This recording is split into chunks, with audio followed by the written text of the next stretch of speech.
So outside of a bad septic, there are things that scare buyers and sellers alike, and one of those big things is probably mold. How you doing? This is Mike Evans from the Choice Realty Group at Keller Williams, and Vinny from Slate Belt Mold Tech is joining me today. How are you, Vinny? I'm very well. Thanks for having me. Glad to be here.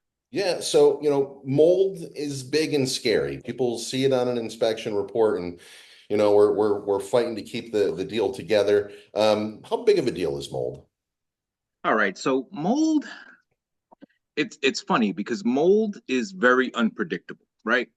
Mold can typically start in a home just from the maintenance level. All right.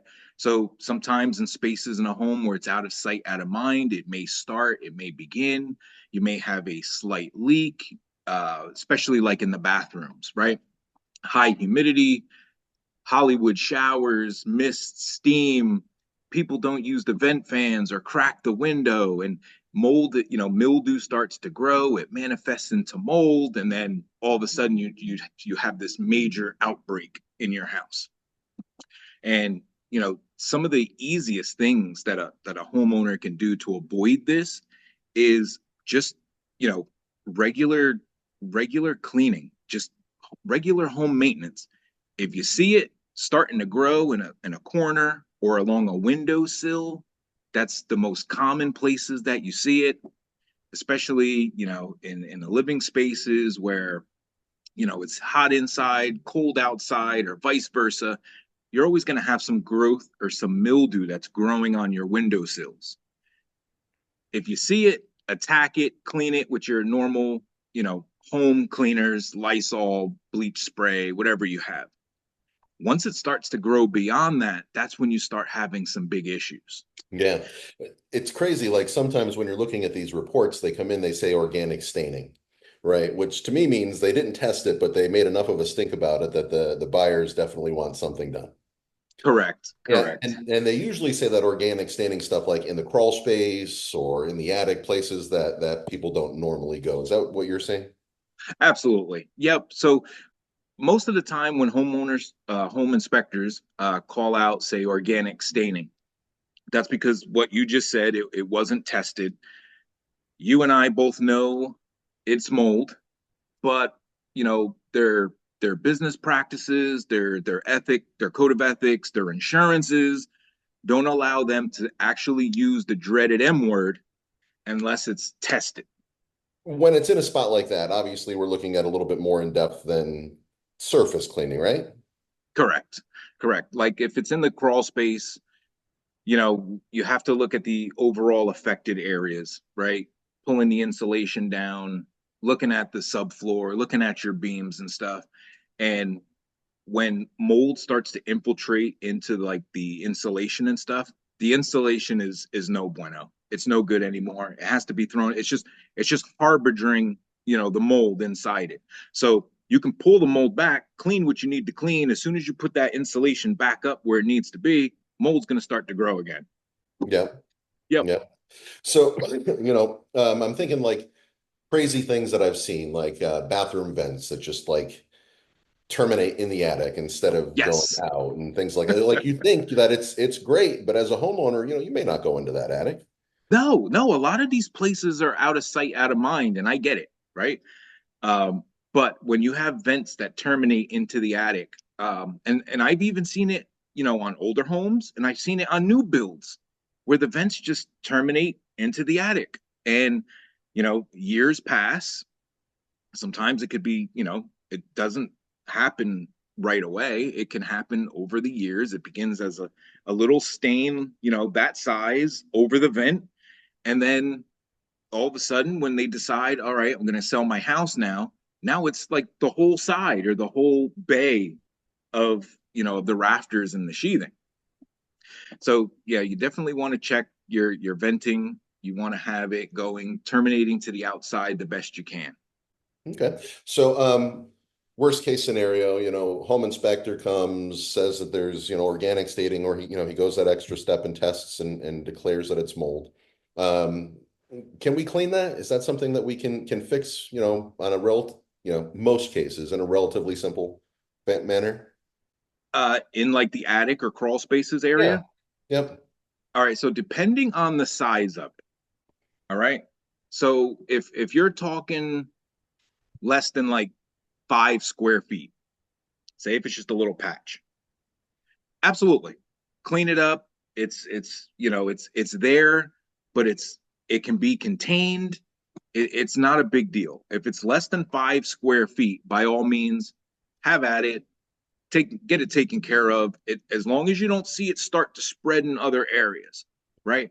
So like if I go into an attic and I see that it's just in a small area, all right. So what I'll do is I'll look at the entire attic to make sure that it didn't start to spore. And in some cases, that's what ends up happening. It starts out as a dark patch in just that one spot. And then as I'm looking at other areas of the attic, you'll start to see little dark freckles next to it, to the right of it, right? Sometimes it'll skip a bay and go to the next one. Then all the way down at the end of the attic, you'll see some dark speckles. So at that point, the mold started to germinate and it started to spread. It's not a doomsday scenario, and it shouldn't kill a deal. Just have the right person go in there, spray, treat, clean it, make sure everything is good to go, and then write a letter of completion and call it a day. And find out why it happened in the first place too, right? I mean, we definitely want to tackle that. Absolutely, absolutely. If if that's the major cause is, what's the root cause, right? So if it's venting in the attic, that's the cause. Some of the times there is no, I want to say, no like major impact.